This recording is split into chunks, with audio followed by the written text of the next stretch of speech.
Hey kids, today we're starting a new series called Bible Journey, and it takes place in Genesis, and we're gonna talk about how God keeps his promises. Hope you enjoy. It's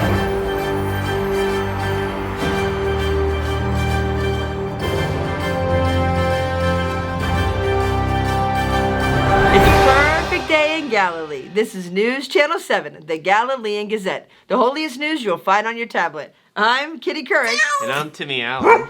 And today we're going to be starting a And new I'm series. Bob. And he is Bob.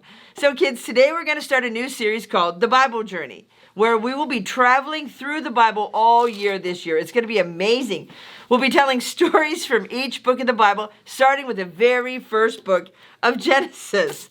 Then we'll go through to the end to the book of Revelations. Yeah, and the Bible is the most important book we've ever been given. It's like all of the history of God in one big God story. And the Bible's made up of 66 smaller books. And Timmy, what are you doing? You're being really, really distracted. Timmy, what is that? What do you have?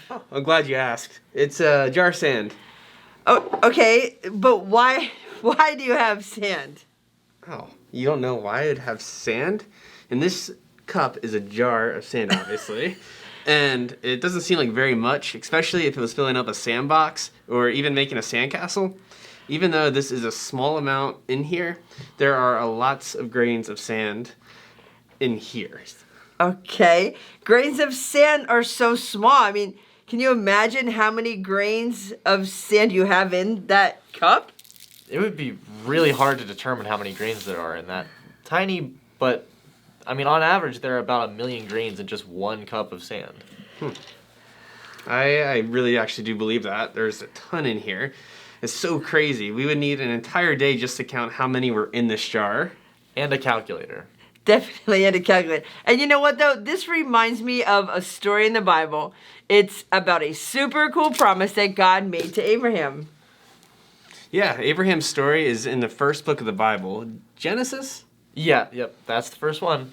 This is such a good story. Abraham and his wife Sarah were really old, and they didn't have any children. But God made a promise to Abraham that he would be the father of many nations. It's hard to make sense when he was really old and had no kids. Yeah, God tells Abraham that he would make his future family as big as there are as many stars in the sky and as many of grains of sand on the seashore. In other words, you just can't count them, no matter how hard you try. This is right, guys. God made that promise to him a long time ago. And we're all still part of that promise and plan today. So let's turn it over to Barbara Wawa, and we'll see that God keeps his promises. Barbara, where are you? Thanks, guys. I am here looking for a man named Abraham and his wife Sarah. Rumor has it he is 75 years old, and God asked them to move from his hometown to a new land in Canaan. And if true, they trusted God so much they moved away just like I asked them to do. God promised them that they would have many children, but they were so old and had no children.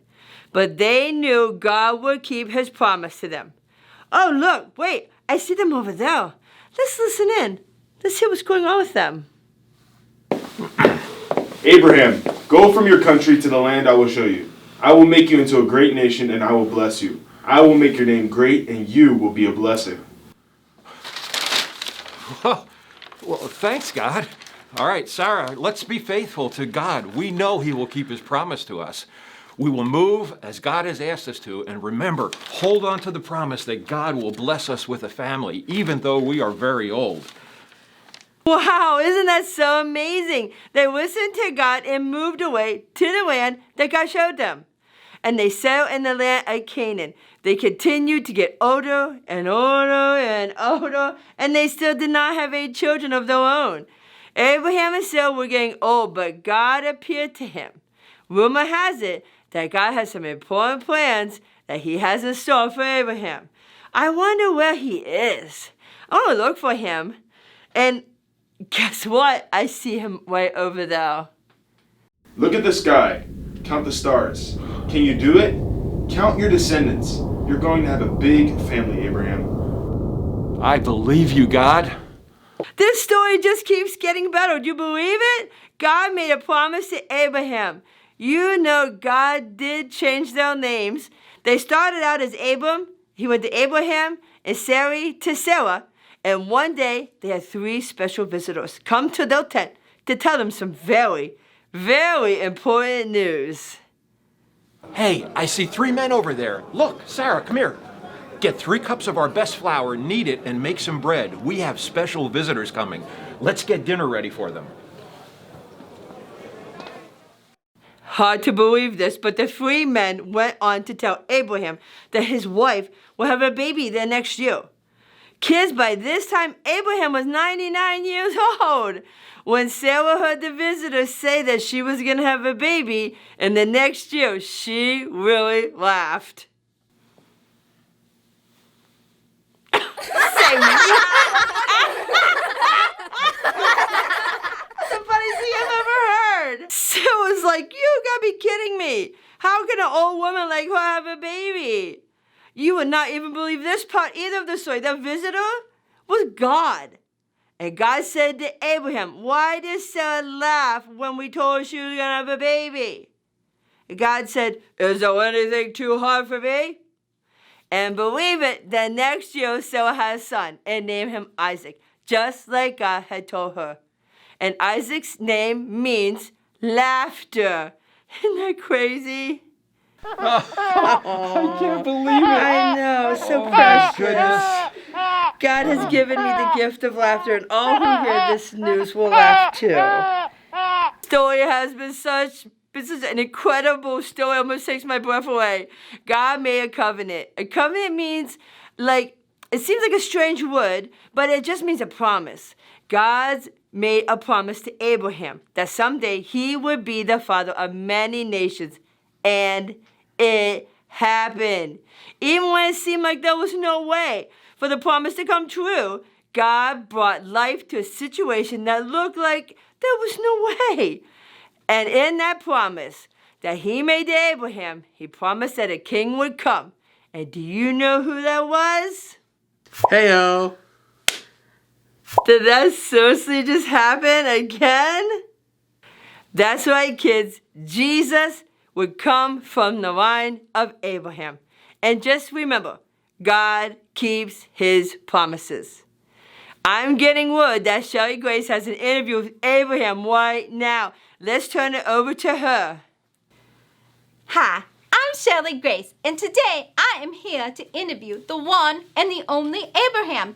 And let me tell you, I am super excited to welcome him on our show today. Abraham, it's so good to have you here with us. Is it okay if I ask you a few questions? Sure. I know it's okay if I ask you a few questions. My first question to you is this. How did you feel when God asked you to pack up your house and move at the age of 75? Oh, let me tell you. I'll tell you how you felt. Maybe you felt a little nervous, maybe even a little scared, especially at your age. You may have been thinking like, where am I going to live? I'm not sure if I want to move. But you trusted God. You knew that God would keep you safe and that you would move and it would be good. So, my next question to you is this. How did you feel when God told you that you would have a baby at the age of 99? Oh, let me I'm tell sure you, you felt overjoyed. I mean, you kept hoping year after year that you would be blessed with a family. And it's been like 25 years. And since you had left home and settled in the new land. And you kept hoping that you would be blessed. And then God blessed you. And then he changed your name from Abram to Abraham. And Abraham means the father of many. Isn't that just wonderful? My last question for you is this. God made a covenant with you or a promise with you. What was that promise? Well, the I will promise tell was you that- what that promise was. Man, there were many promises he made with you.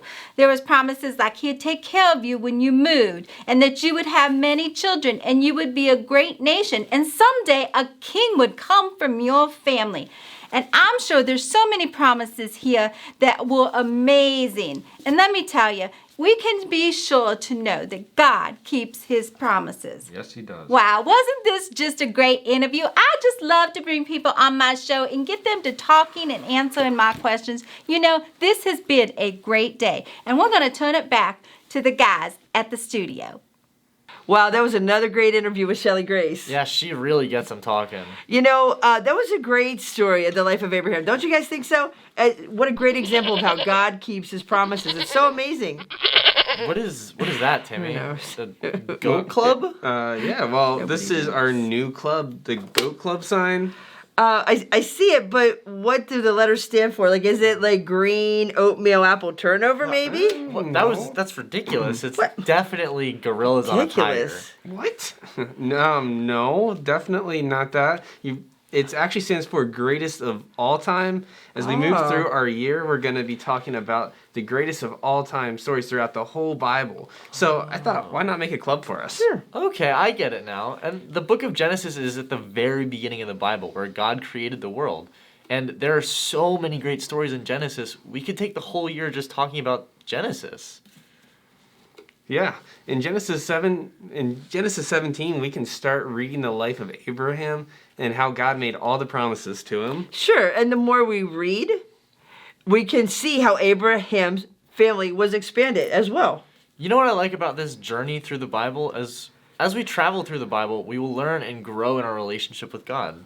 Yeah, the big stories of the Bible help us see where we are from. There were many generations of people from Abraham all through the kings and prophets and all the way to Jesus. Wow, it is super cool to think that all those generations would eventually lead to us. I mean, think about it. We're part of God's family and his master plan.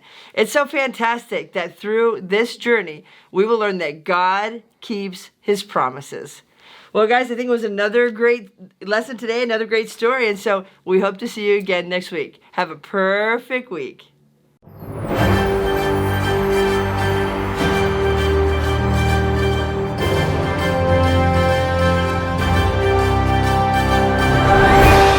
Hey kids, here's a memory verse, better known as Words to Treasure. Never stop reading this book of the law. Day and night, you must think about what it says. Make sure you do everything written in it. Then things will go well with you. Joshua? 1. 8. Hi, welcome to Craft Time with Miss Shelley. This week in your parents' email, you're going to receive 2 really fun things. You're going to receive the Abraham coloring sheet where he's looking up in the stars why God makes him the promise. The other one is your fun activity sheet. And you're going to do like you normally do. You're going to color and cut it. You're going to need like a shish kebab stick or a pencil to cut and then glue, really a lot of glue to stick these 2 together, and then the shish kebab stick or the pencil right in there. Then you're going to spin it really hard and you're going to see Abraham looking up at the stars. I think it's really fun and super cool. We hope you enjoy. Have a good week. Wow, that was an incredible story how Abraham and Sarah were able to have a child. Even though the situation didn't look like it was possible, God still made it possible, because God, when he makes a promise to you, he will always keep it. He always keeps his promises.